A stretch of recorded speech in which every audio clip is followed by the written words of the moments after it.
I'm always after when I speak to people who write music for that magic formula where you go, oh well, what happens is you just do this, and this, and it comes out. I've never got it. I've never got it from anyone. When you find it, drop me an email and tell me, will you?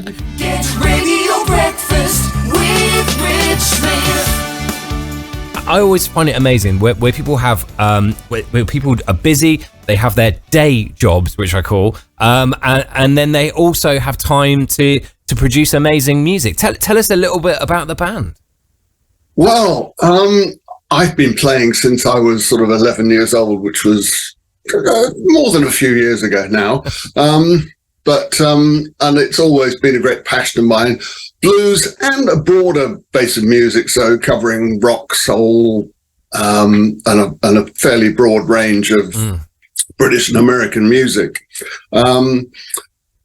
But a few years ago, I'd been playing in various bands around Oxfordshire for a long time, and I decided I wanted to do something of my own. So I started writing songs and working at Big Boy Studios in Witney with my good friend Steve White. We put together an album over a few years that we released a couple of years ago now. And then post-lockdown, we put a band together with Steve on drums, and sort of we've built it from there. I always find this fascinating, and I know we spoke to a lot of people on Band Week as well about this, and I asked this question, but there's that point where a musician kind of has that spark and has that drive to do their own thing, because you learn music by copying and mimicking other musicians. You sit there and absolutely. Go, right, you're going to learn this song. Okay, I've learned that song. I know how to play that song. Right now, okay, this one's a bit harder. Learn how to play this song. Learn how to play. Where's that moment where you go, do you know what? I want to do my own thing. What? Just describe that point where you just kind of go, all right, I'm going to sit down and write an album now.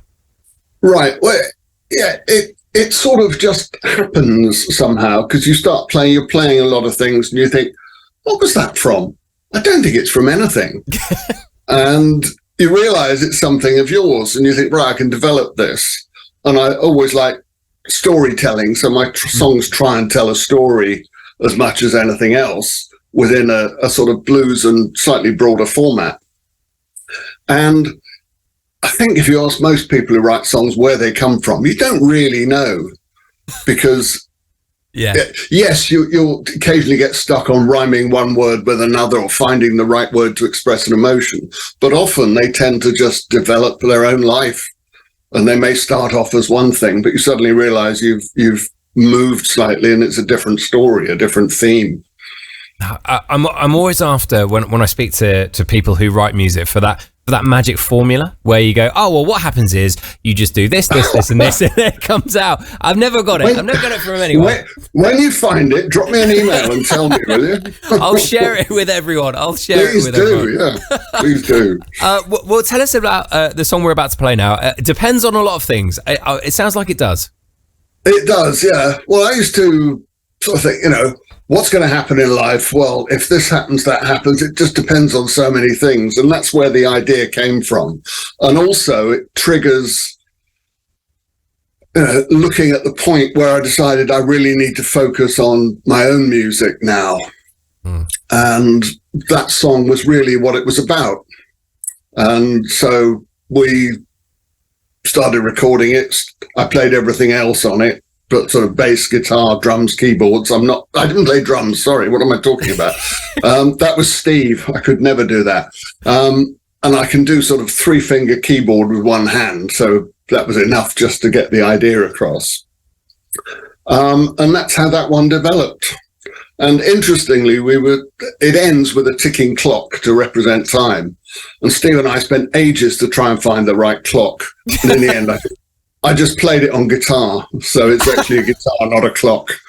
So, brilliant! I do love how just things come together, and it's the simplicity and the beauty of music, and it gives so much joy and pleasure to people. It's fascinating and just a great sort of listen and what have you. I'm really pleased about this. Good. Bill, where can people find out a little bit more about you, the band, and where you might be performing, etc.? Well, you can keep an eye on the website, which is billscobie.com. the same mobile number I gave out. It's always going to reach me, 07788 722 810. But the website's the best point. That will tell you where the gigs are. It will tell you about us. You can hear some of the music, and it'll give you links to the various other places where you'll find us, like YouTube and Facebook and so on. Brilliant stuff. I'm sure people will, and I'm really looking forward to playing this now. Yeah, keep your fingers crossed, everyone. No, I'm joking, of course. But Bill, it's been an absolute joy and a pleasure catching up with you. And here is Depends on a lot of things on Get Radio Breakfast.